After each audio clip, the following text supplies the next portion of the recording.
Hello. Hey, Andre.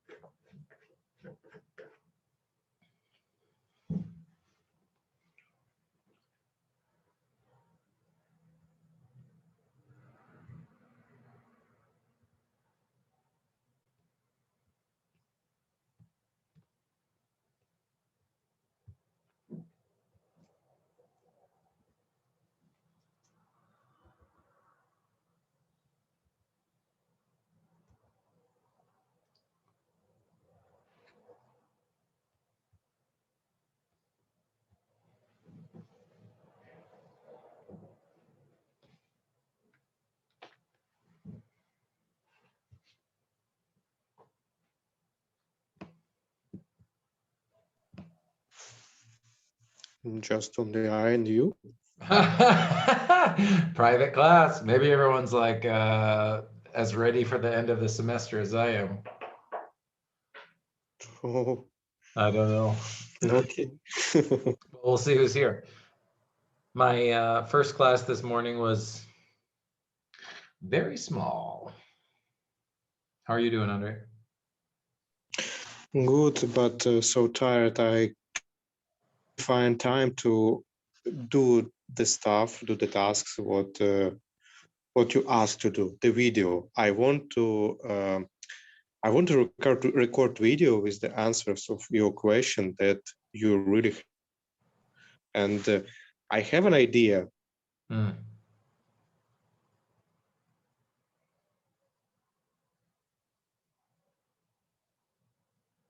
still there? Is it my internet? What happened? Or probably this is my internet. Oh, got it. I heard it. I said, all I heard was, it was like a perfect movie. It was like, I have an idea, and then nothing. I was like, what is it? What's the idea? So about it. Yeah, I have an idea how. Good afternoon, Rebecca. Hey, Hugh. You cut out again, Andre. Don't worry about it. It's all good. It's all good. Now we have another student here, so you don't have to just keep talking. Shit, my internet is still bad. Okay, I was talking to my brother yesterday, and it was just terrible too. Like, and this not for class, just in real life. And Yeah, I know. Like what I said, I asked my sister to help me to record a good video with a good quality, with a good operative system, like a pro, yeah, and answer these questions what you required to answer. And I have an idea, and she helps me a lot. So probably in a Friday, I will totally do these tasks cool. with extras. No rush. I know, I don't think anybody here yet. It doesn't look like, but just for example and context, Andre, today's the last day of Ramadan and tomorrow's Eid. So for our Muslim students, it's like, the most important time of the year, and tomorrow's basically the biggest celebration in the Muslim calendar. So everybody's got a lot going on and figuring stuff out. So hopefully, Sunday at midnight is enough time. And remember, Andre, do exactly what you want to do. And I'm not expecting, professional, but do it, and do whatever you want to do, All right, a few more students with our little small group today. Bow's here, and I see a man.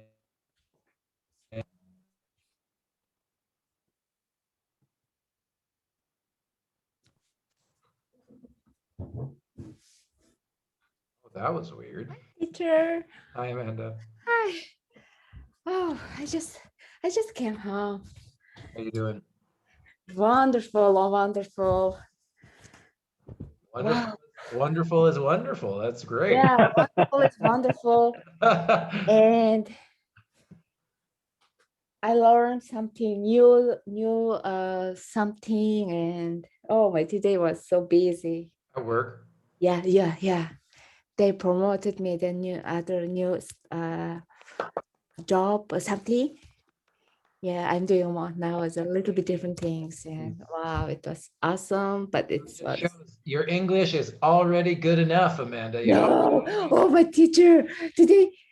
The lady she introduced me this what about this job description something. Then I just, oh my gosh, what is she saying?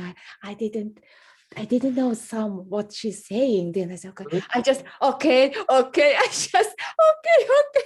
I don't want to stop her. Okay, let maybe like 2 or 3 days later I will catch it.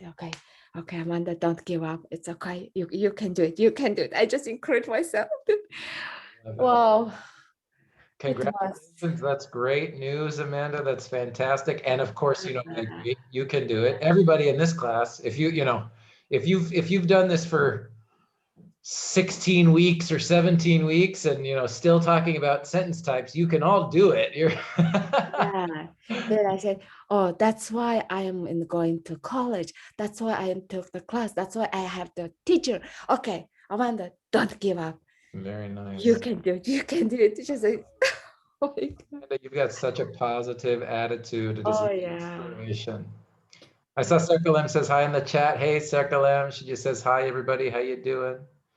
Good, good. 19167. Who? I should know that. 19167. Who is that? Who's the name for 19? I forget. My brain is shutting off. I interrupted you. Hi, Circle M. Hi. 19167. 19167. 19167. I should know who that is, but I forget. I'll just be honest with you. Veronica's here. Hi, Sandy's here. Hi, you guys. Hello. Hi. Hello, Oh. Professor. How are you? I'm okay. How you guys doing? Yeah. Are you ready? Are you ready for it to be over? Are you yeah. Yes, we are. Yeah. I don't want over. I want to continue your class. Oh, that is so Yeah, me nice. too. I feel so sad, but I'm happy I have next semester with you too. So Me too. Yeah, me too. Oh, teacher, Yeah. I'm just in the wait list. Oh, I What should look at wait this. list? I haven't looked at this week yet. I was looking at it Friday and then I didn't think about it over the weekend. And I said, oh, I don't know what is a wait list. Maybe I couldn't the class maybe. Then I said, oh, Oh, it's fine. oh. I'm in the waiting list as well. Are you too? Okay, I'll Yeah. 25 is fine. Usually, like I said, I have 33 students this semester. So everyone is on the list. I'll probably let into the class. So you guys need permission numbers. Oh, they're not available. Okay, so this is not very interesting for you guys maybe, but so you can see here's the wait list, right? There's Sandy, there's Amanda. Mhm. Yeah. So what usually happens is then it's the teacher's job to go into this website and see the waiting list. And once the teacher decides, can students join or not, then there's this list of numbers down here. And then I'll give you the numbers and then you need to go back into e-services and then it'll ask you, oh, what's the permission number for this class where you are on the wait list? So right now, because the system, right, the campus has not given me or isn't giving me these permission numbers, I can't give them to you yet. But as soon as I do, I'll send you guys an email probably and just say, okay, Amanda, here's your number. And then that's the number you'll put into e-services. Same thing, Sandy. Okay. Sound This good? is a reading and writing class, right? You're already in, yeah. I know. Yeah. I know. I Oh, wonder, no. it's a 6th unit, right? Yes, This it class is Yeah, 6 and unit. and tell me more about this class. Is too much work or? Well, that's up to each individual. Each individual will get to decide. Who else is here officially? I'll show you. Okay, no Draga. Shakila, I know Shakila. I haven't seen her in a couple semesters. Oops, excuse me.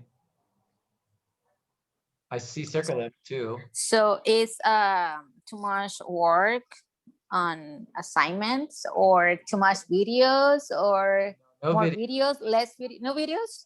Less videos, well, Less videos. there's not no videos, but there's less videos. I think the biggest difference for this, like for students, now you know me, you know how I do class.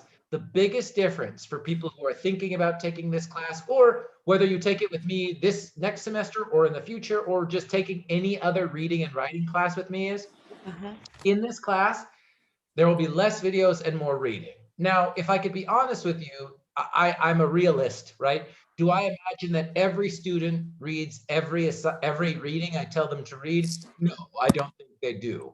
But I assign a lot more reading, and instead of giving you videos to watch, I ask you to read things before we talk about them in class.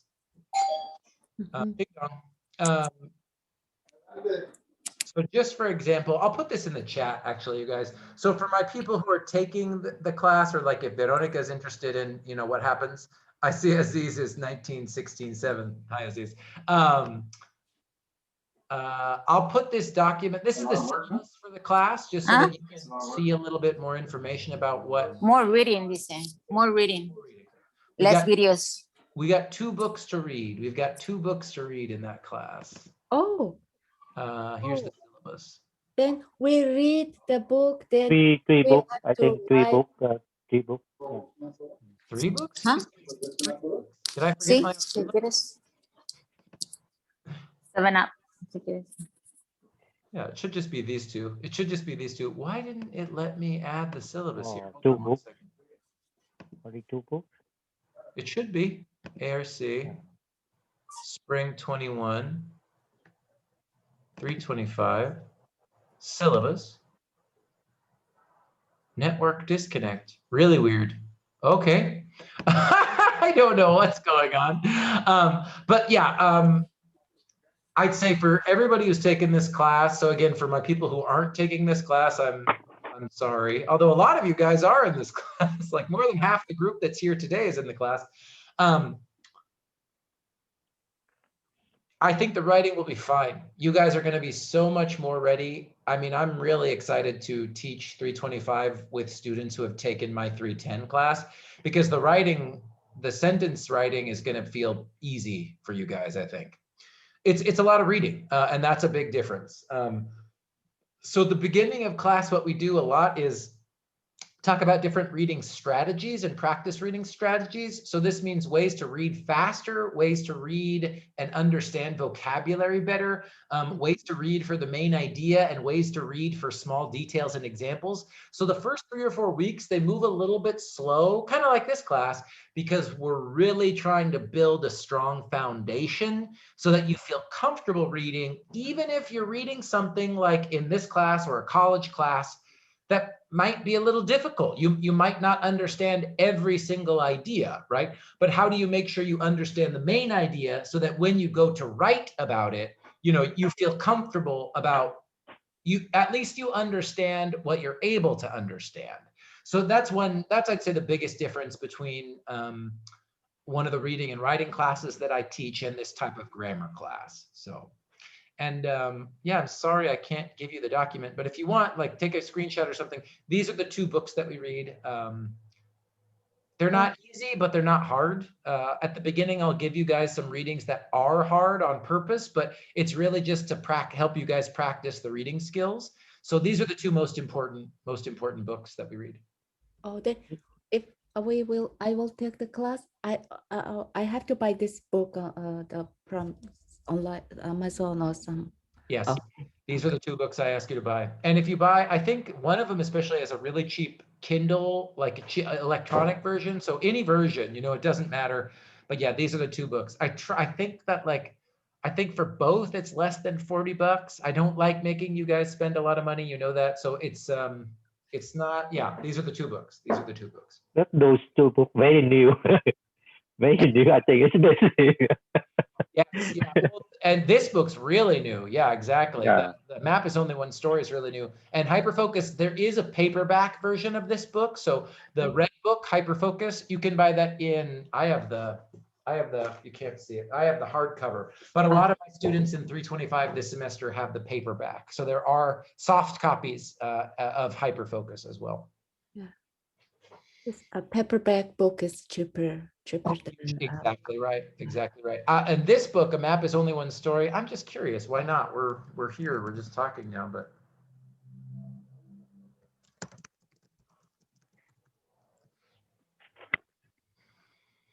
Let's see.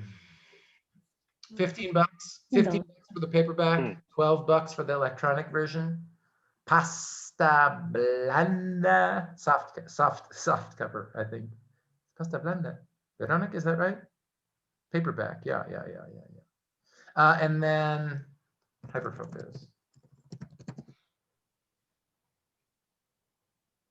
Oh, Yeah, good. So cheap, 17 yeah. bucks. Yeah, it's But they're cheap, not too yeah, crazy. but cheap. Right? They're not too crazy. And and I can say again, a big difference is, so Veronica was saying videos. Okay, that's so I will record every Zoom meeting, so you can watch those recordings. But one thing I do have is, for both this book and the Map is Only One Story, I do have myself reading those books. So not video, but I have audio recording, so that if you want to listen to me read the book, or if you have a question about pronunciation, or if you want to, some students were saying they like to read the chapter really fast, and then after they read, listen to me. So that's my, instead of making videos where I read you the book, I've just got audio files of myself reading the two books. So yeah, I said that because, so don't waste your time. Don't buy the audiobook. I have a free audiobook for you that I've recorded of myself.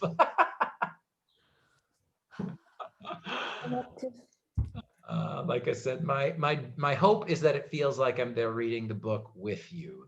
Which is how I hopefully this class was with Language Power, is that I'm kind of reading the book with you and to you. And also the teaching style is the same? Same thing, 1 Zoom a week, no required attendance.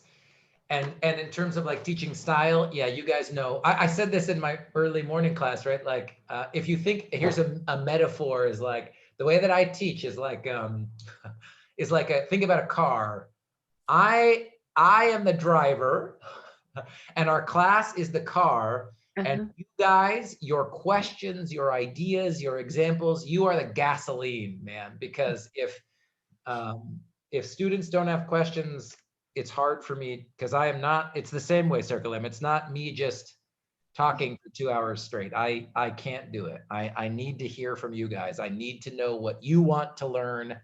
And then I sort of figure out my teaching around that. So that stays the same for sure. Yeah, nice. I like the style, so that's why. I'm glad you do. Yeah, I don't know any other way to teach. So I think sometimes lectures are great, and that's not a criticism, right? Some students love lectures, some teachers love lectures, but I just know about myself. This is the teaching style that works for me. So I'm happy when students feel like it works for them too. Teacher, then we are who is under the 7 person on the wait list. Then we have chance to go in your class. Yeah, that's what I was saying. I'll let everybody. So far, like I said, I have 33 students in my 325 right now. So 25 plus 7 is 32. So with online too, it's a little bit easier. So I'm pretty.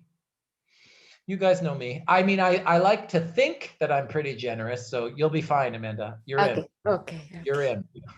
Oh, now I could sleep. Yeah, you're in. You're in. You're in.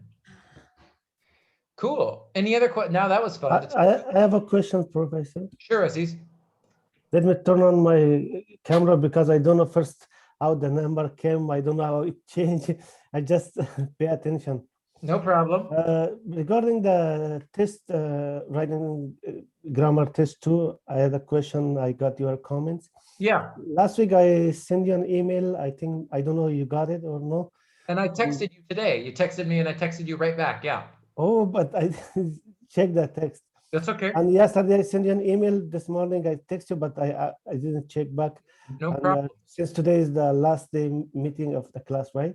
Yes, but remember you sometime and make sure to get the answer and I mean the correction of.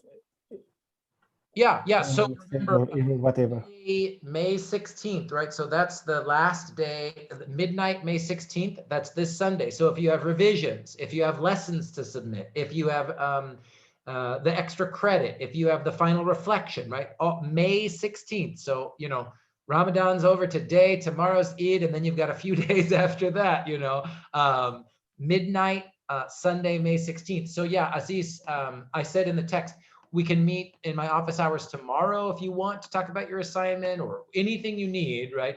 But then, yeah, you guys have until Sunday, until the end of the day, Sunday, to make revisions. Okay, tomorrow, what time is the office hour?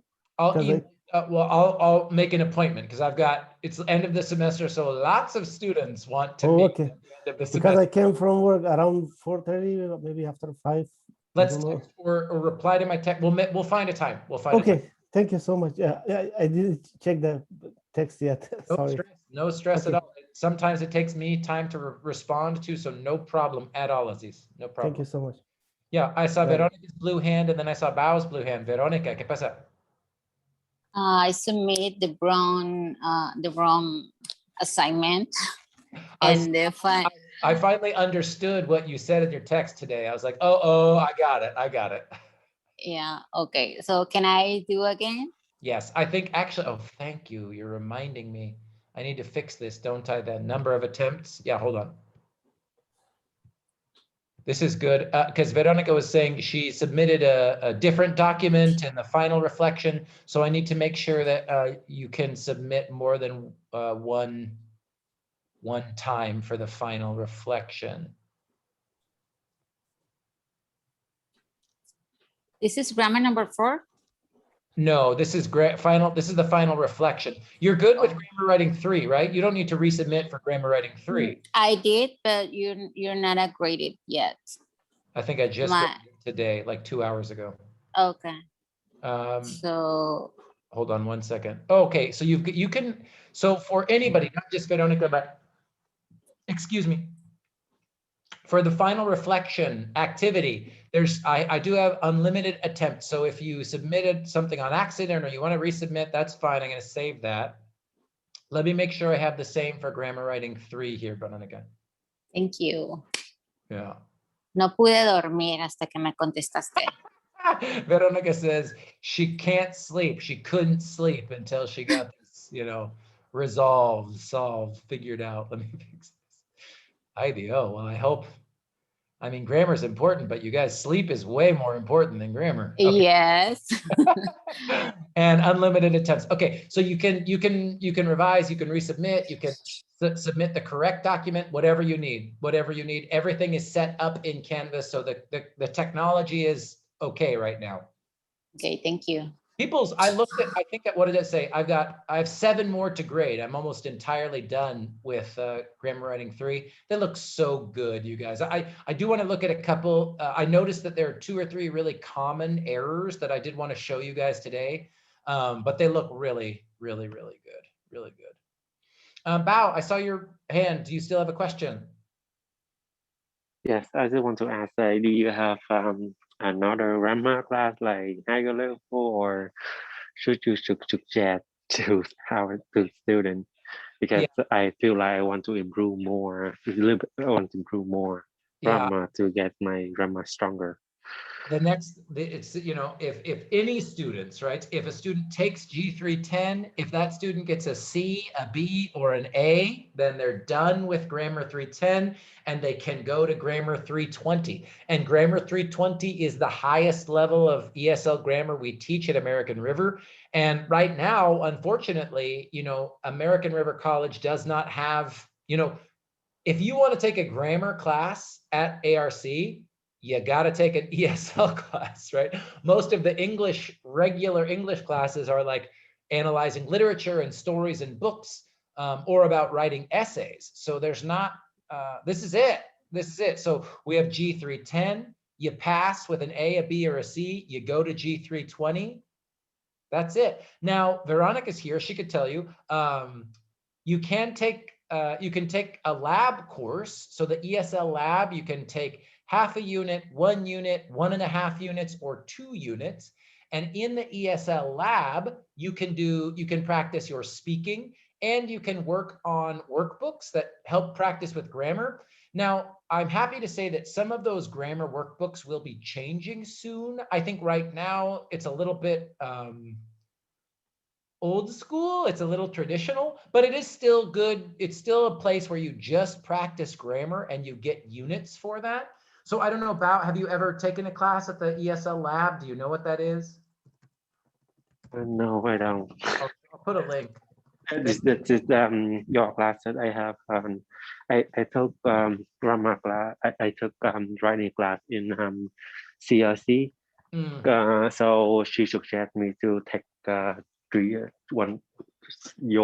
class. So I just try to take it because right now my level is 130. My writing is at 130. Got it. Perfect. Perfect. Yeah. Perfect. Well, yeah, you're in the right place for sure. But again, so like I said, for grammar, at least at ARC, I don't know about Sac City or CRC. I'm not sure. Yeah. But you know, G310 goes into G320, and then that's as high. That's the highest level for grammar, other than what I put in the chat and what I have up on the screen here, which is the ESL lab. The ESL lab is kind of like this class because it's not like you have to go at a specific day or at a specific time. You go whenever you want to. You just have a specific amount of work that you need to do. Like you need to do 10 hours of speaking practice, and you need to complete sort of one skills activity, one workbook. But you do that at your own time and at your own pace.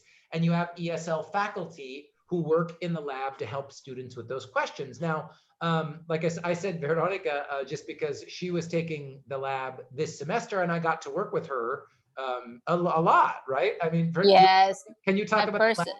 Yeah, I love the lab because try to find you to help with my sentence, my assignments, and you are very helpful to help me to understand more the grammar. So for me, I like the lab because it's another way to practice your vocabularies, your speaking, and learn more about whatever you need.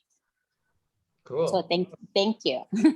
Pleasure. No, and that's perfect. And then eventually, like Veronica knew what time I was in the lab, and we could sort of talk about this class too, because the lab's not very busy, right? It's not very crowded. I really truly think, especially now we're going to have a new director of the lab. There will be some changes to make it even better, especially for online learning. I think the lab is amazing. Like Veronica got, I'd say at least 5 or 6 times, maybe 4 or 5 times, that it was just me and Veronica speaking, and it almost felt like a private teacher, like, you know what I mean, like a private coach. And it's a really great opportunity. Good. Yeah. It's great for me too, right? I mean, like it's so great for the teacher and the student. So I really recommend it. I'll put it in the chat too, but I will be in the lab on Mondays and Wednesdays. This is in the fall, by the way. So for summer, I'm not working in the lab, just so people know. We'll be in the ESL lab on Monday and Wednesday from 8 to 10:15 a.m. And then from 5 to 7:15, I think that's when I'm there. I'll be in the lab 4 hours. Every Monday and every Wednesday, I will be in the lab for 4 hours. So again, that's not a place where like we're really, it's not it's not a place only to talk about your other classes or to talk about 325, ESL 325. But again, if you guys come to the lab and I'm there, I'm happy to talk to you guys about anything for grammar, for reading and writing, anything. So is it I-94 class? I-94. Uh-huh. It doesn't matter, Amanda, which level you sign up for. Yeah, because it says 34. Doesn't it say 34, 44, 54? Is that what you're talking about? Yeah. Yes. So I think for you, Amanda, because you'll be at 320 level. Yeah. If you were choosing the lab, you could start with 1 unit. I mean, again, they measure it by hours, really. So usually 1 unit means, for example, you need to spend about 20 hours in the lab. Now that's over the whole semester, okay? That's not like 20 hours in a month or something. But yeah, usually you should be able to, you could choose 94. So if you choose ESL Lab 94 or ESL 94, then it asks you how many units. And really, instead of thinking about how many units, just think about how much time do you have?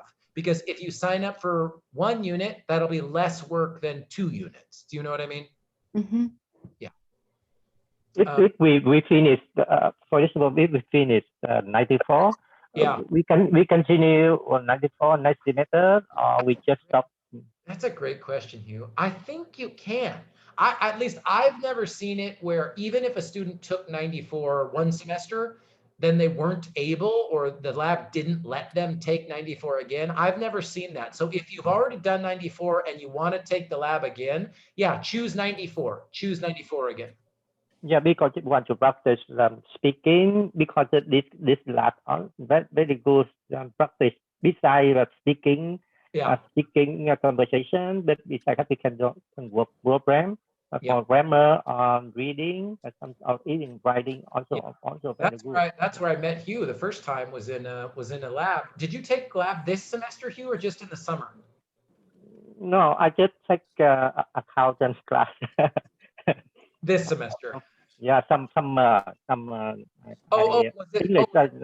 was it last fall? When did I? Because I remember we were taught. I know we worked together in the lab. Yeah, for last time. Last time. Wow. Yeah, So for semester. You guys. I am around for 54. That's crazy. I cannot believe that was fall semester. That's just shows how all the computer stuff has just changed my understanding of time. It's really scary. Yes, but Hugh took the lab too. Hugh took the lab. I used to practice with you. That reason I enrolled grammar class and even for 325. Yeah. Yeah, so right. I mean, actually, that's a really good point too. So it's not just if you want to work with me, keep working with me, but the lab is a great place too because you meet other ESL teachers, other ESL faculty. It's all there's tutors and stuff, but there's always 2 professors in the lab. So you might meet other ESL professors and see what classes they're teaching, and that's another great point, Hugh. So yeah. Yeah. Cool. So yeah, I recommend the lab. I think the lab is like you guys, I'm sure this is not a vocab class, but you guys know this. You guys know this word? Do you guys know this word, underrated? Right. It's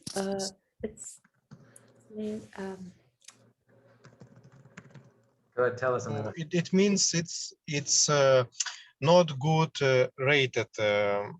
It's just like pass this. or not pass. Yeah. Oh, okay. Yeah, you're both. Amanda's there. Andre's there. It's close. Here's the definition: to rate or value something. This is the most important part. Too low. So this is what's tricky. Yeah, is too low.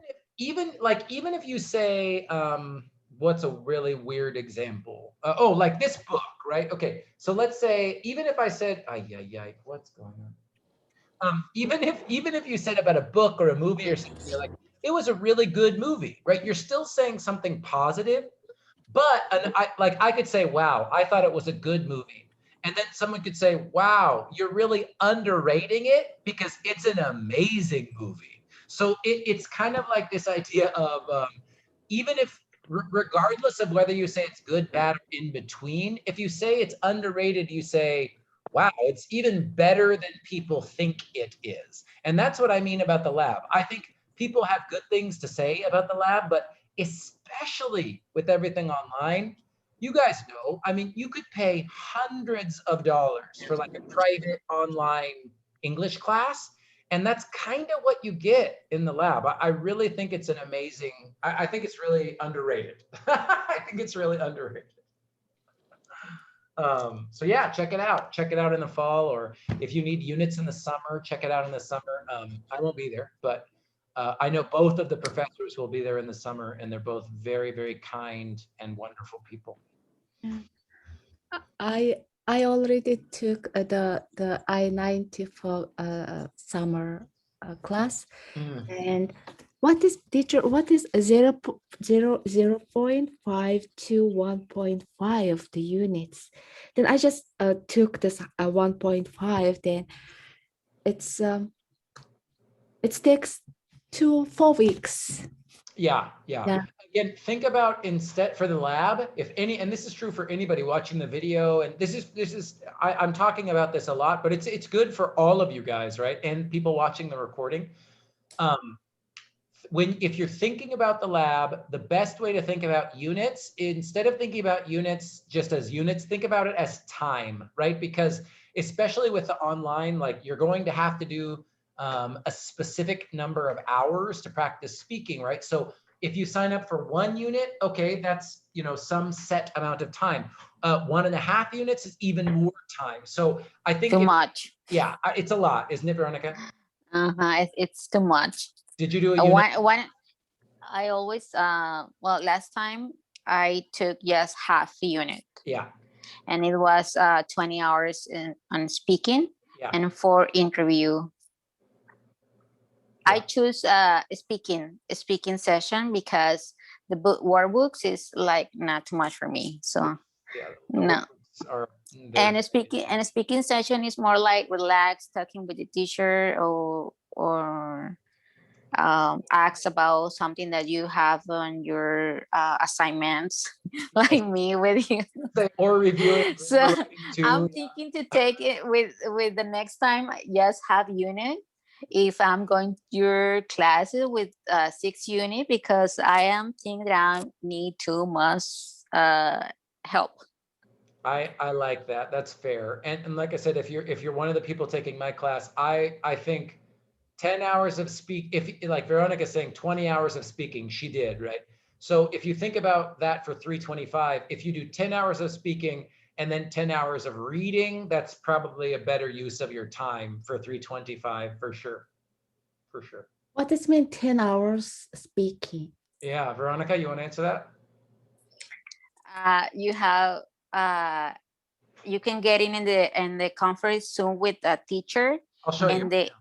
And they talking to you about something. You can choose speaking A or speaking B. Speaking B, sometimes teachers put in like a story with pictures, and they make it questions, and you answer the thing that you understand. And what else? Speaking A is like more speaking, right? Yeah. Listening. More just speaking. Listening. I think that's so. listening. I always the last 10 I choose speaking B. Because I was doing. Yeah. It's more like description about something. You said you give text or a picture, and then you answer the questions, like the describing of this. Yes, unless you're doing it with Jeff, because I always just do whatever I want. But yeah, most other people, yes, you're correct, Andre. Is speaking. So the way that the people in the lab will talk about it. So Amanda was saying what goes on. So you click on Con for Zoom over here, right? And then what happens is you see for that day, here's all of the different opportunities or things you can do in the lab. So here where it says Help Center, ESL Center Help Room, and notice it says 8 a.m. to 7:15. That means, like I said, there's always at least 2 professors in the lab between 8 a.m. and 7:15 p.m. Monday through Thursday. You can come to the lab to ask questions about one of your workbooks. You can come to get help. You can just come to ask questions, and there will be people there to help you. So that's what this ESL Center Help Room is. Then you see there's speaking A and speaking B on the hour, 8 o'clock, 9 o'clock, 10 o'clock, 11 o'clock, right? And speaking A, like Veronica was saying, this is more just like, hey, how are you? We can answer questions, talk about vocabulary, and just a way to practice speaking. Speaking B, like Andre was saying, is often, there will be some audio or video clip And then the teachers will have students listen to it and then answer questions, right? So you can practice your listening skills and ask vocabulary questions. But again, for people who have taken the lab, every teacher, every tutor does this a little bit differently. So it just depends. And it's the same thing I said about classes, right? Like, I'm happy that so many of you like this class, but I understand sometimes other people don't like this style, and I think that's totally fine. And one great thing about the lab is if you find a teacher that you love their style, or a tutor that you love their style, you can just go to their speaking sessions. You know what I mean? So that's another good thing about the lab. You get to see how different teachers do things and present things in new and different ways. But that's what Veronica is saying between speaking A, speaking B, right? And each time you go to one of these, speaking A or speaking B, they are for 50 minutes, 50 minutes.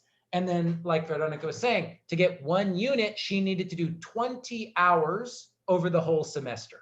And you can go any day, anytime, it doesn't matter. The computer will keep attendance for you. So the computer knows how many hours of speaking you had. The only thing you need to do is just show up and participate, and then you get your hours, that you get your hours towards your unit. Oh, this is only continue only 1 hour, yeah? That's right. Exactly right. Oh. Exactly right. Exactly right. So that's what the lab is, you guys. And again, here's the home page on the lab. There's all this information if you enroll in the class about how much work to do and how to follow the instructions and all that stuff. But I think most of the time, once students know what they're doing, they just click Confer Zoom. And then if they need to go to the help room and talk to a professor or talk to someone for help, then they can just wait for Confer Zoom to load.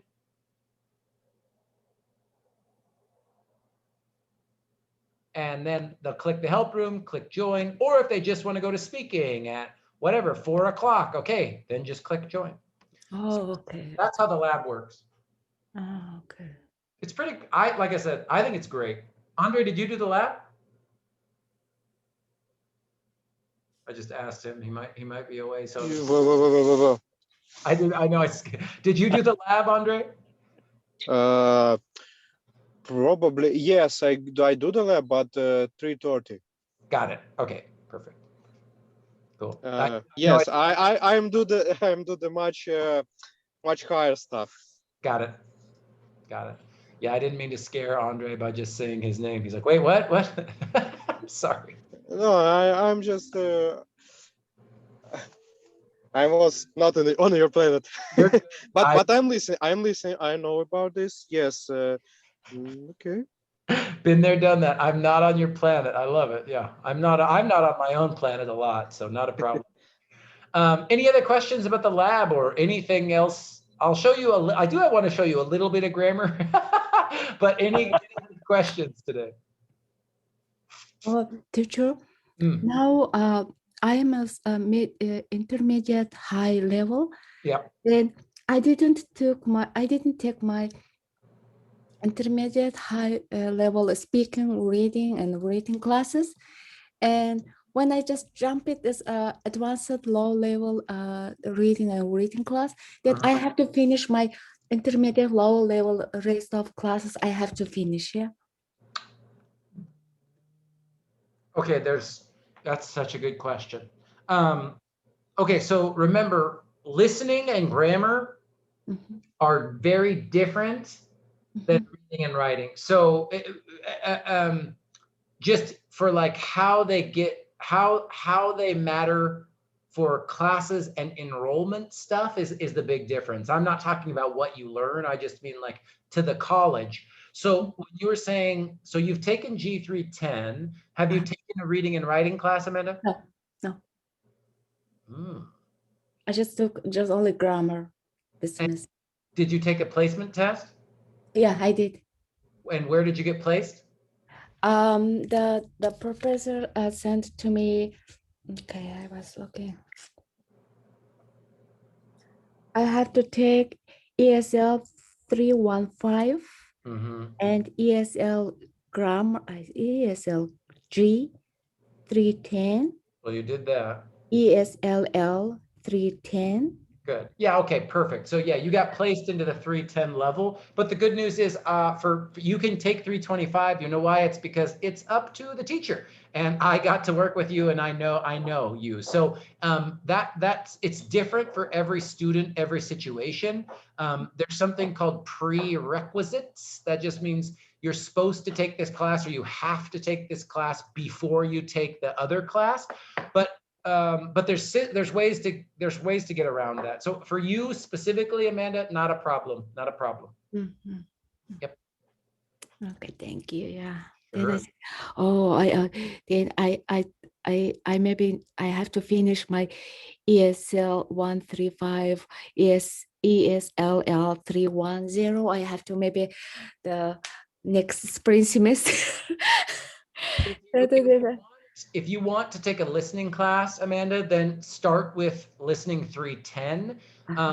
But again, if you didn't take this class, or if I didn't know your work, then you would start reading and writing with 315. But because there's this process, there's this rule called prerequisite challenge, it's pretty easy for students to jump up a level, and that's up to the teacher, right? Sometimes the teacher will ask students, okay, let's have a conversation. I want to see your level, or hey, write an essay for me. I want to see your writing. But that's pretty easy for me, Amanda, because I teach 325 and I've gotten to read 3 major assignments of yours this semester, you know? Mhm. Yeah. Okay. Yeah. Prereqs. If you ever in any, and this is really good info for you guys for general college classes at ARC or at university. This in the chat, it says, I'll put it on a slide too. This is prereqs. This is an abbreviation for prerequisite, and requisite comes from requisite is like required, and this means mandatory. Yeah, mandatory. Or must, right? So this and pre as a prefix, pre just means, right? So like, yeah, pre means before. So prereq just usually means, hey, before you take English 302, you must take English 300. Before you take in university, you see really normal to see like, oh, before you take history 101, you have to take history 100. But there's also this thing called prereq challenge.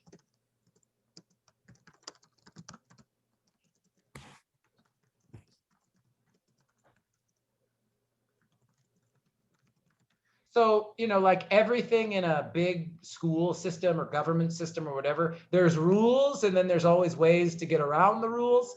A prereq challenge is one of these ways that, like, if students are going very quickly or they make a lot of progress, you can jump up. So that's what that prereq process is, Amanda. But like I said, it won't be necessary for you, Amanda, because I'm your teacher for both classes. But if anybody else is thinking about this, you guys always have the right to try to move faster. And that's using this prereq challenge process. So if you guys have any questions about that, just for your own self specifically, let me know, or we can talk about it later. Cool. Okay, that was great. I didn't know I'd talk that much. Can I show you one grammar thing real quick before we finish for this semester? I wanted to show you this. I'm going to duplicate this. Wait a minute.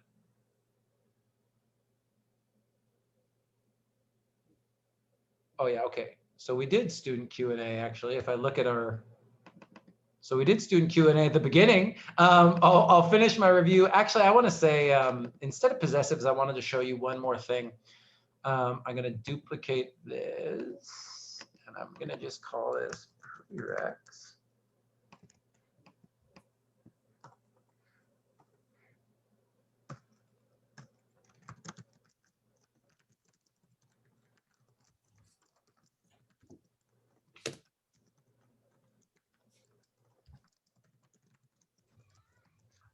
Okay, so like I said, I think I only need to grade, oops, that was my mistake. Trying to multitask, excuse me. I think I've only got 7 more of the grammar writing 3s to grade. That'll happen tonight or this morning. It depends on how fast I could go.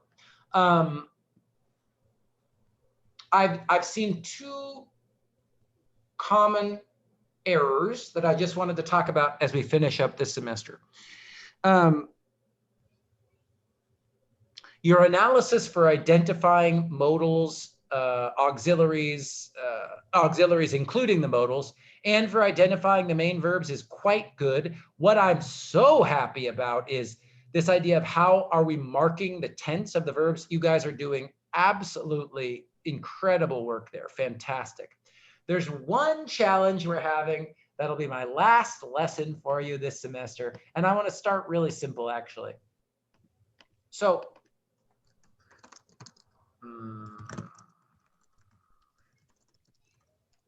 okay. So let's start really simple because that's the best way to show the rule. But then of course, why this is hard for you guys still is you're writing much more interesting and complex sentences, which means they're harder to analyze, right? So in the first one, I've got the same subject for both of these, right? I've got she is the subject for both. Let's do the first one really simply. What's the verb? What's the verb phrase? Is going to the mall. Perfect, great. This is all the verb phrase. We've got that. So where is the verb? Going. Good. And so what is? Is auxiliary. I agree. I hear Amanda, I hear Circulem. That's right. So in this sentence, easy, we know. And again, I've saw many examples like this. Okay, well, this is the present continuous used as the future. I'm using this form to talk about something that will happen in the past. How do I know? Auxiliary is. Going is the present participle. I'm talking about something that hasn't happened yet. Oh, it must be the future. Okay, now how about this? She is tall. I want to start here. What part of speech is tall? Describe. Adjective. Adjective. Good. So what part of speech is this? Verb. Verb. Thank you. So here's something I know you already know, but just remember before we look at this example, sometimes the be verb is an auxiliary. Sometimes it's the main verb. Yeah. Things you already know, but let's look at some examples. I've got 2. Here's one. My main goal after the end of the semester is for me to take the first step towards the realization of an already more serious and initial goal. This is a student sentence. This is a fantastic English college sentence. Let me ask, let's start. If you look at this sentence, somebody tell me how many clauses are in this sentence?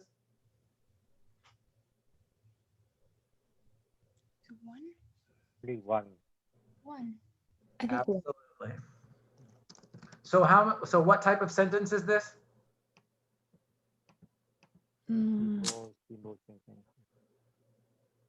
It's one independent clause. Yeah. Simple sentence. That's right. Right. Now, remember, I know you all know this. We're at the end here, but remember, she is tall. Simple sentence. Okay. My main goal after the end of the semester is for me to take the first step towards the realization of an already more serious initial goal. Simple sentence. Okay, now, but I think what I see when I work with students as smart as you guys, as hardworking as you guys, as curious as you guys is, you see a sentence that's this long and you're like, well, that can't be a simple sentence. Like there's got to be more going on there. But of course, in academic English, you guys, this is very normal. Even if it's a simple sentence with only one clause, we can have lots of little phrases inside this sentence to make it very, very rich and interesting and dense and lots of meaning, right? Okay, so let me ask now, where is the subject noun phrase? My main goal after the end of the semester. Yeah. Up This to is subject. semester. Yeah. Yeah. Yes, good. Yes. So this is my subject NP. Absolutely. This whole thing acts like the subject of the sentence. Now, where's the verb? Is. So in this case, is an auxiliary or is the main verb? Main verb. So what's all this? This is object. Preposition phrase. Position. Hugh says it's a prepositional phrase. Good. I heard, Circlem, was that you who said object? Object, yeah.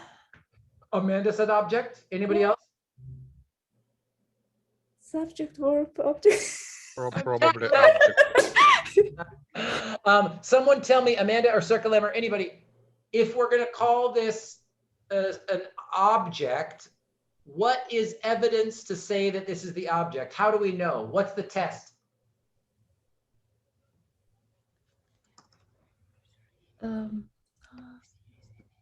It's replacing the whole phrase or clause with a pronoun, right?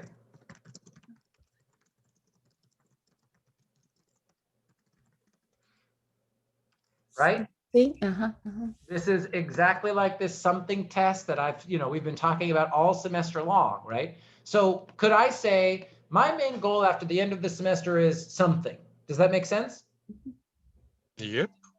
The meaning's not clear, but the grammar's fine, right? So I think what happened in this example is a student sort of saw is and said, ooh, is must be an auxiliary. And the main verb, I think, had to be to take, or I forget what the other one was, but remember, all of this is really acting like the object, right? But remember, I'm showing you these two examples. She is tall, because here I've got tall, it's an adjective. The part of speech is an adjective, right?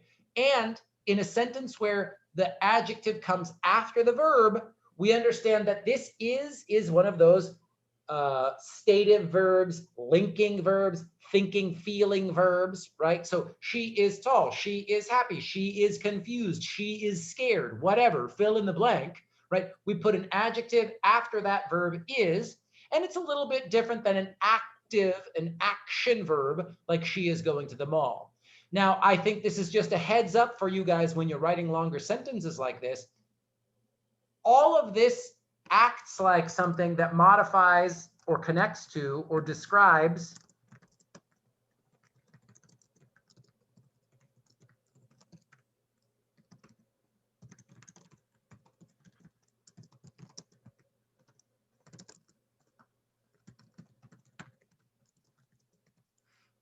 Does this make sense? This sort of thing I'm trying to show you here. So my main goal after the end of the semester is something. This something is still connected to or describing the subject NP, just like she is tall, right? It's still connecting to or describing the subject NP, and that means, or because this is a linking verb, and it's still the main verb. It's not an auxiliary verb. Does this example make sense? Yeah. Questions about this? I've got one more. People were making this error. As your sentences get longer, people were calling is an auxiliary more often, I think, especially when we had adjectives or adjective clauses or adjective type phrases after the verb. Does that make sense? It makes sense, but it's too hard because it's need to understand the context. I agree. It's very hard. Need to know why is my main goal after the end of semester is something. So we need to understand that's the continue words, these words which make this sentence so long. It's nothing. It's something. So we need to understand the context. Good. I like that. I think that's exactly right. And I think the other thing that's really tricky is all these words, I agree, Andre, by the way, all these words together, like Hugh was saying, this starts with a preposition. So everything Hugh is saying there about analyzing this as a big prepositional phrase that grammatically is the object of the sentence, but sort of functionally acts like an adjective or a pronoun that kind of describes or goes back to modify the subject NP. That's what's so tricky. And this is what I'm showing you, like in a stative verb sentence, in a verb where is a linking verb, or again, stative verbs like feels. Oftentimes what we're really doing is if the meaning of the is acting like an equal sign, right? My main goal is this thing that comes after the verb, then it's very, very likely that it's going to be the main verb and not an auxiliary, right? Because we could do the same thing. She equals tall, right? Like that's, or if I say I feel happy, I could say I equal happy. And if you're getting that kind of meaning, so it's not just the meaning of what comes after the verb, Andre, you're correct there, but it's also if the meaning of that be verb is like an equal sign, it's probably going to be the main verb and not an auxiliary. I've got a second example for this.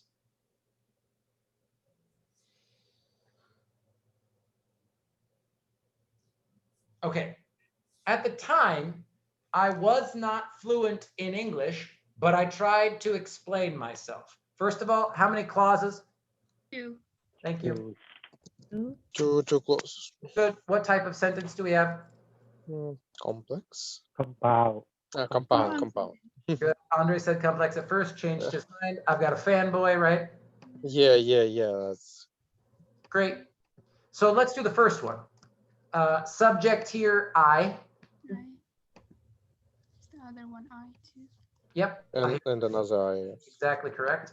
Let's do this one too. How about I tried to explain myself? What's the verb in this clause? Tried. Tried. I agree. How about here? Was. Was. Is was a verb or an auxiliary? Was its Verb. auxiliary and fluent. No, verb. Was Wait, fluent adjective. And verb. no, fluent. It's just simple past tense. Was is verb. Was is verb. Exactly right. This is the challenge. Like Andre started to do the thing because you guys are now, you know, so much more. You're better to understand the meaning of the sentence so much better that you start to go, okay, was is the auxiliary and fluent is the meaning. But remember, and this is why I wanted to show you these two examples. I think I already heard Hugh saying this. Fluent is what part of speech, Hugh? Adjective. Adjective. So in this case, this is another example of, right? This is a linking verb.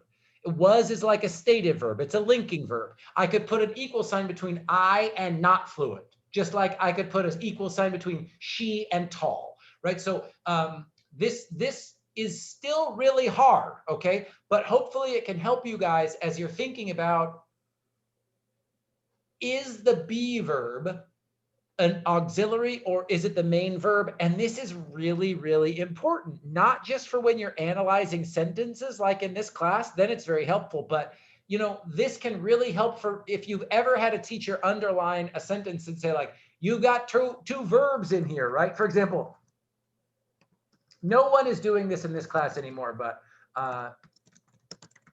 right? Mm-hmm.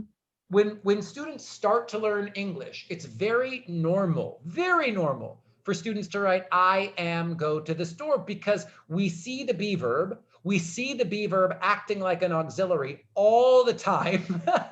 and we're still trying to figure out, okay, well, when is it the main verb? When is it not the main verb? What's going on, right? So in this case, I am go to the store. We can't put, this doesn't make sense, right? Because go is an action. Go is actually go is the movement, right? Go is the thing that's happening. So in this case, we don't need an auxiliary be. We can just have the main verb be go. Now, this example, this little tiny baby example that I just showed you, this is how you'll actually use this idea of auxiliary verbs and main verbs in the future, right? Because you probably won't need to analyze sentences the way that we did in this class. You probably won't need to do it in any other class unless you take G320. But when you're writing essays in 325, or when you're trying to read and review and edit your own papers, I think that this can help you identify when you're making this type of error, right? Do I have the right verbs? Is that a main verb? Do I need an auxiliary? Okay, what's going on with this be verb? Because you know, you're all going to pass this class, but the be verb is still really tricky in English, right? And again, for Veronica's here, I speak pretty good Spanish, and ser and estar, the two be verbs in Spanish, they're still tricky sometimes. These be verbs are so powerful because we use them so often. So it's not at all bad or a problem that we're still having these confusion when we're analyzing the sentences, your own sentences. But I just wanted to help show you again the difference between an action verb and be when it's functioning like a linking verb or a stative verb. Does that make sense? Question? Yes. Yeah. Any other? Does anyone have an idea or an example of this that they could think of or they want to look at? These were the two I wanted to bring. I go at school. Can I say it? Say it one more time, Andre. I go at school. No, I am going at school. I am going. I'd be to school. To school. I go to school. I am going to school. I go to school. Both of these are grammatically correct, 100%. And what's the difference in the meaning? It's first one is the person is right now he is going. The second one is he all the time do that. It's happened, always happen. It's tricky. It's really tricky, isn't it? Yeah. Why we got go home, but go to school. Sometimes Say go again. home, go to home, but go home, but Yeah. go to school. That's right. Right. So what are you doing? Oh, I'm on my way to home. Why? Oh, I'm going to study. I'm going to school. I love it. But yes, so Andre, your question is excellent. I am going to school. Again, here am is the ox. Going is the verb. And go here is just the main verb, right? Still in this case, but we don't have any. Yeah. Present simple. And it's just a slight, this is not a grammar difference really. This is like Amanda was saying, I think. What is going on? Where did my cursor go? What the heck? There we go. Okay. Sorry, hold on. My computer is being strange. There we go.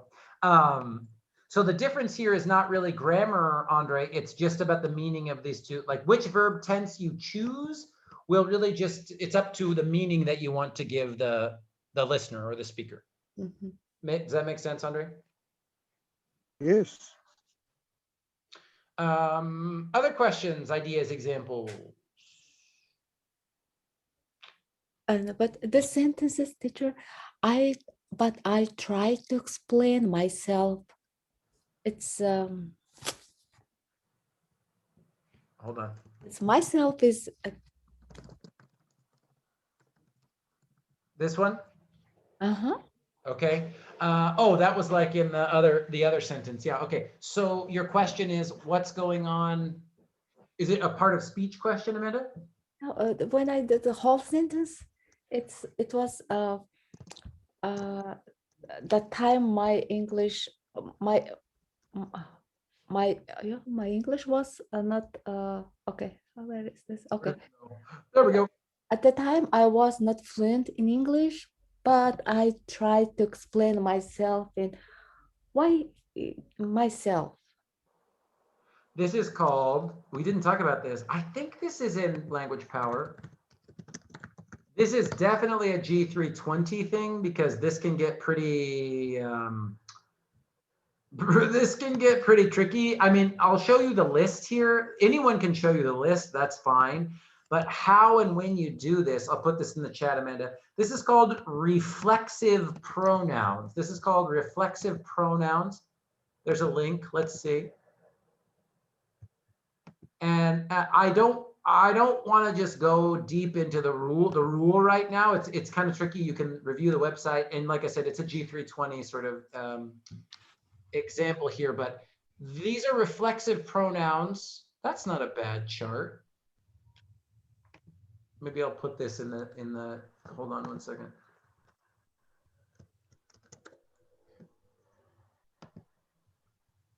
HTML document. I want the image. Hold on. Has anybody studied, I'm just curious, has anybody looked at these reflexive pronouns before? Yeah. Who said that? Circulum, was it you? Probably I saw it. So your question, so Amanda, your question is why use a reflexive pronoun in that example?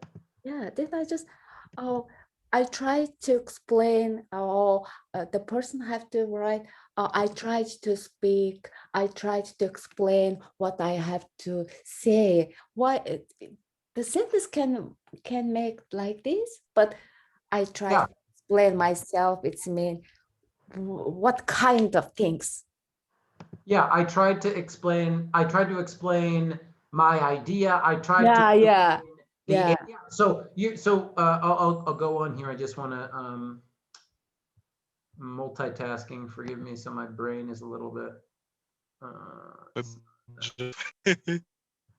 My idea, or There we go. So again, doesn't really matter, but just for people who do have, like Amanda was saying, yeah, I know what this is. So let's look at the grammar of that. Like, why can we do a reflexive pronoun here? And actually, I'll go here. I try to explain my idea or my thinking or something, but it's myself. It's a sound is so. You don't like it? Yeah, sounds is not a little bit weird for me. I was going to say, for me, I'm a native speaker. To me, it sounds very normal. I know whose sentence this is, and this is a Spanish speaker. And Spanish speaker rules for reflexive pronouns are very, very similar to English. So for me, it sounds totally normal. Oh, okay. It sounds totally normal. But that could, Yes, it is. It is. right. I mean, it's another good thing for Spanish to English is reflexive pronoun rules are basically the same, right, Veronica? Mm-hmm. Yeah. And so to me, like, so if you're thinking, this is Veronica's sentence. So if Veronica could say this in Spanish, basically, and do kind of a translation into English, still sounds totally normal, totally good to me. The meaning is totally clear. But Amanda, your question is excellent, because whether you choose to say, I tried to explain my idea, the answer to the question, myself, whatever, the grammar rules in this sentence in English are important, because once again, we have I subject, tried as the verb. We could put all of these together, whatever we're going to call this. Hugh, what do you want to call this? To explain myself. What kind of phrase would you call this, Hugh? I'm curious. Prepositional phrase? Preposition? No. Well, I'm curious because Hugh's just. It's two. No. That's what Veronica's going exactly. Where I was going. I just know Hugh's so good with parts of speech. What do you think, Hugh? Infinitive. Infinitive phrase? Yeah, something. Yeah, infinitive phrase. Yeah. Yeah, tricky, right? But you could say this. Either way, it doesn't matter, because you could do the same thing, right? We could take that whole phrase and replace it with a pronoun, right? So it's the same thing. It's the something test. So again, whether we want to call this an infinitive phrase that's acting like an object noun phrase, if we want to call this an object noun phrase, if we want to call this a prepositional phrase because it starts with the word to, and then we've got, well, I don't know what explain is, but myself is definitely a noun, right? It's a pronoun, so that's definitely a noun. Whatever it is, like I said, save it for your PhD. We can replace the whole thing with a pronoun, right? We can replace the whole thing with a pronoun. So almost, Amanda, I know I'm not answering your exact question, but this rule here is almost more important than how would you define each part of speech, right? Because I tried to explain the answer to the question from the test. I tried to explain my idea. I tried to explain it. I tried to explain myself, right? So whatever sounds natural to you, Amanda, it's all good. But what I wanted to show you guys is this is the same. I tried something. I tried something. I tried something. Or this is why, again, I hate ESL textbooks. They teach you, when do you use infinitive? And when do you use the ing form of the verb, the gerund?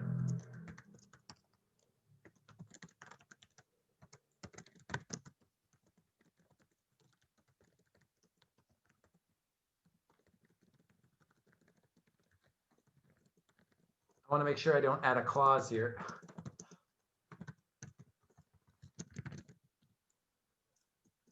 Something like this, right? Now, I'm trying to make it a little bit more complicated than it needs to be, but just to show you, right? It doesn't matter. However long this phrase is after the main verb, right? And again, we're going to include this in the whole verb phrase, right? The verb is the boss here of everything that comes after it, as long as it's not a clause.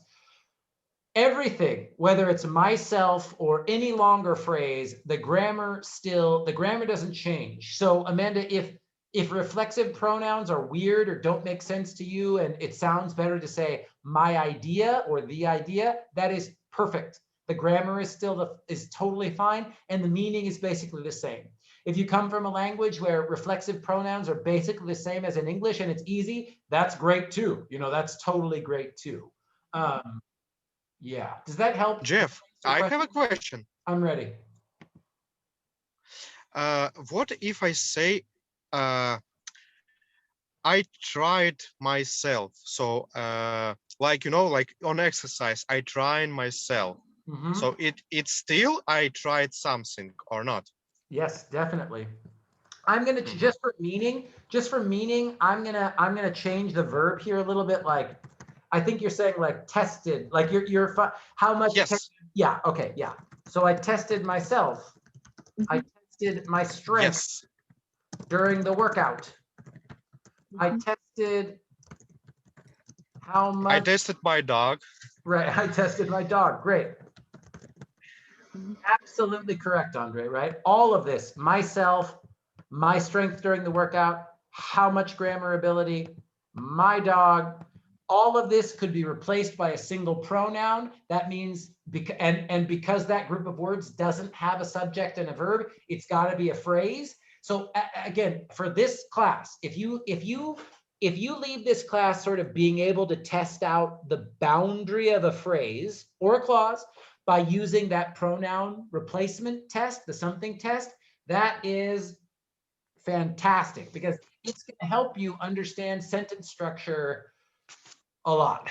Even if you still make mistakes, which you will, but it's still really important skill. Yeah, so it sounds like you kind of that it sounds like that was your guess, right? That it would be the same, Andre. Probably. Yeah. So like I said, what part of speech is this? So I'm sorry. Let's go. Forgive me. Subject. Subject, tested, verb, and myself is. No. Myself is a pronoun, but how is it acting in the sentence? Subject, verb, or object? Anybody? Subject, verb, or object? Subject. Object. Object. Object. Remember, subjects come before verbs. Yes. Yeah. So this is the same thing, right? When, like I said, in your PhD in linguistics, you can do the most deep analysis of every single word in this phrase. But for me, if you understand that I can replace all of those words with a single pronoun, and that basically means it acts like object NP, that you are, like I said, then you know more about English grammar than about 90% of native speakers. Wonderful. Okay, understand. Yeah. That's the most important. That's the best lesson I could teach you about that stuff. Teacher, yes. Can you back your previous slide? Say again. Yeah, back one. Yeah, that one. Okay. I tried explaining the answer. Yeah, this what's going on? The explaining. Great question. Like I said, what kind of grammar is going here? This is why, again, I'm I'm always sort of saying it with a smile, but I'm dead serious, you guys. UC Davis, studying linguistics, PhD program, you have professors at major universities who will have a different opinion on what part of speech this explaining is. Is it a noun? Is it a verb? Is it acting like some kind of subordinator? Is it acting like some kind of conjunction? You can have lots of different opinions. So what I've learned from working with you guys, right, from working with English language learners is, okay, try not to worry too much about what this one word is, but if you can start to see how this group of words, explaining myself, explaining the answer to the question from the test last week, if you start to understand, oh, wow, like this group of words is functioning like an object noun phrase that can all be replaced with a single pronoun. That's what I was saying to Andre. Then you are, I'm telling you, you understand English grammar better than 90% of native speakers. But your question remains, Amanda. What is going on with that word explaining, or even what's going on with to explain? It's a great question. And luckily, I'm not a monster. I'm not going to force you to guess. Because it's really, like I said, I when I started at the PhD program, what would I say? I thought that I knew I thought that there would be like one clear answer for all this stuff. And then when I saw that there were so many different professors who would like fight and debate about what part of speech this was, it was like, oh, okay, so you know what I mean? Like, there's probably not one true and perfect answer. It's more important to me that you understand how these words work together in a sentence for writing and speaking. It's a great question though, Amanda. I mean, I love thinking about it, but luckily you don't try not to stress it too much. Anything else? We're almost at the end here. Any other last questions about these examples? I wanted to show you these, like I said, because they're connected back to our verbs, right? So just things that I saw when I was grading Grammar Writing 3. Oh, then teacher, then it's, I can say, I tried to sing my, I tried to sing myself. I tried to sing myself. It's, but meaning is same. I tried to see, like see with my eyes. No, sing. Ah, la la la la la la. I tried to sing myself. I tried to sing myself. I tried singing. Yeah, singing. Singing. Myself. It's, this is two sentences. Meaning is same or different meaning. It's not that problem. I tried singing myself. I tried singing myself. Okay, but I tried to speak myself. This is just a meaning. This isn't grammar. I tried to speak myself. Speak myself. The grammar is wrong here. The grammar, the meaning, actually, it's not clear because reflexive I think, now I just want to give you stuff about reflexive pronouns, Amanda. I think more than anything, your question is about when and how do we use reflexive pronouns? Like you could say, you could say, I tried to sing to myself. Just myself. Yes, then the to makes it clear that I was singing by myself to myself, right? But I tried singing myself or speaking myself. But this is also just about the verb you chose, Amanda, because some verbs, the meaning of those verbs will be, you don't need the preposition. I tried,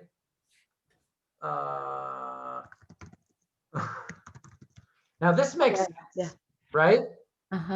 The meaning here makes sense without the preposition. So I think, I really do think your question, Amanda, is a great question. And it's just a little bit more about reflexive pronouns. Let me see, are reflexive pronouns in Language Power? I've got the book here, hold on.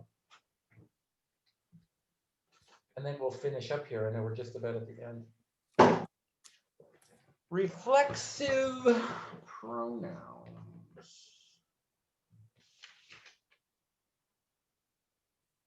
Yeah, there are reflexive pronouns, page 280, page 286, just in case.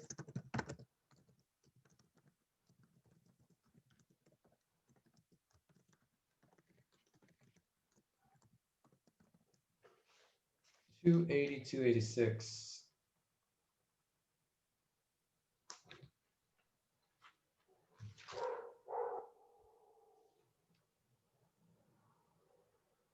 That's the pronouns tutorial.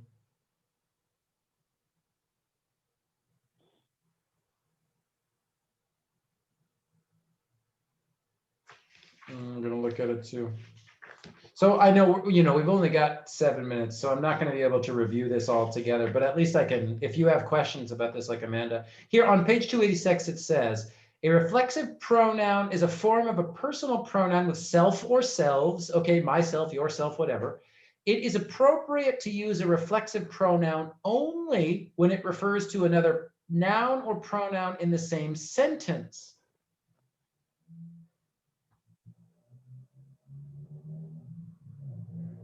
It's tricky. That's tricky. Yeah.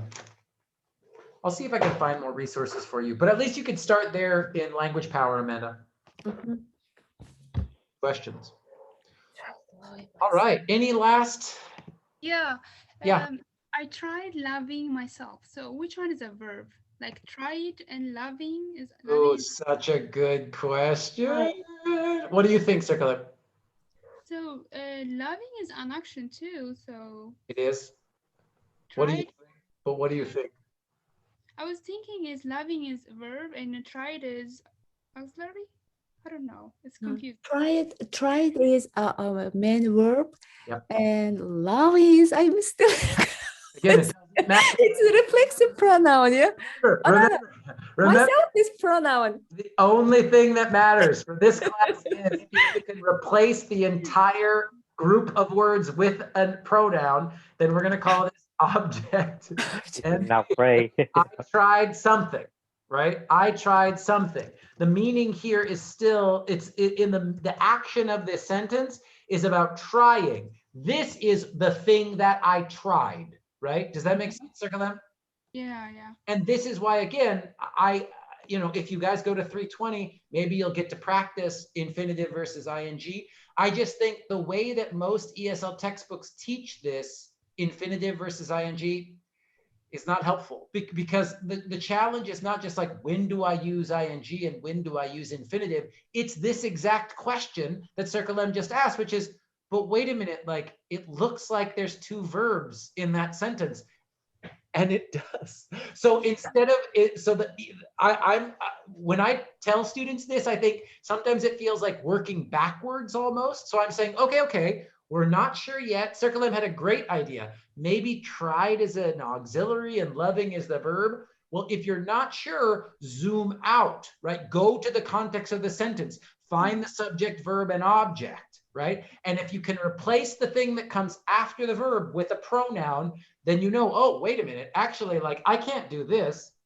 Yeah, anyway, that's all I want to say. That's all I want to say. It's such a good point because Circle M, that is the exact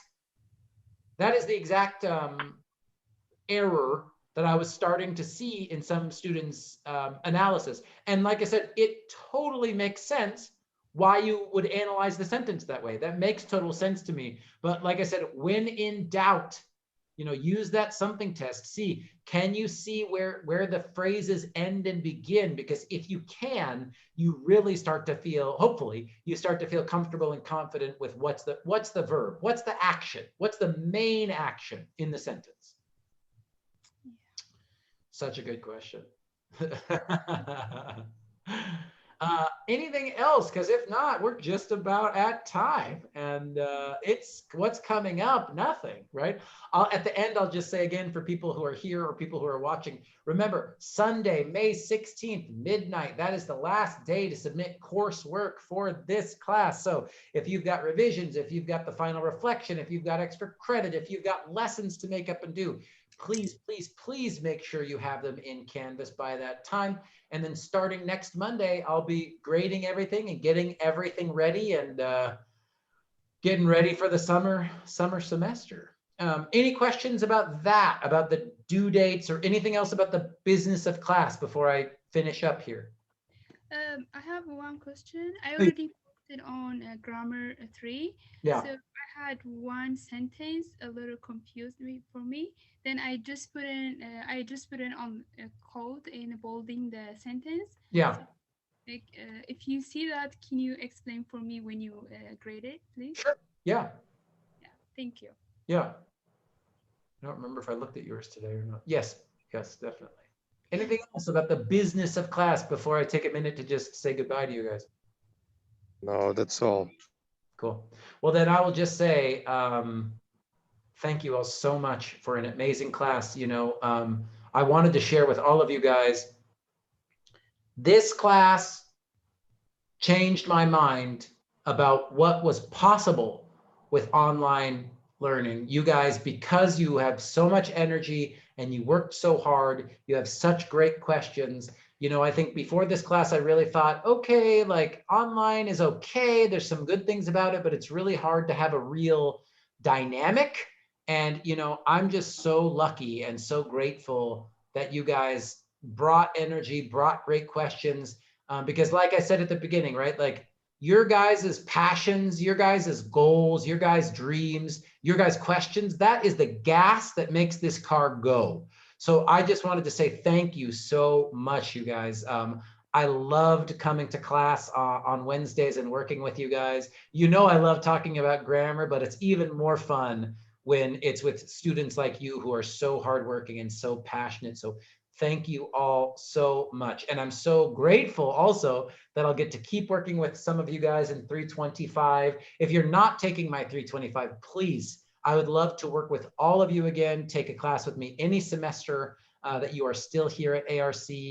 And the last thing I say to students at the end of a semester is the class is over, but that does not have to mean that our connection is, right? You have my email address, you have my, even my cell phone number. If you have a question while you're at ARC, if there's anything I can do to help you, please, please feel free to send me a message or let me know. I would be happy to help you in any way I can. So thank you so much, everybody. It was such a pleasure. Thank you. Thank you so much. Thank you, for everything you did for us. Professor. Thank you. Thank Thank you. you. I'm going to stop recording right now, but then just I'll say goodbye to you guys and stuff, but let me stop recording for people. So that goes all for you people who are watching the recording. You know, you're cool too. I love you, but you know, you're not here with me right now. So let me stop the recording.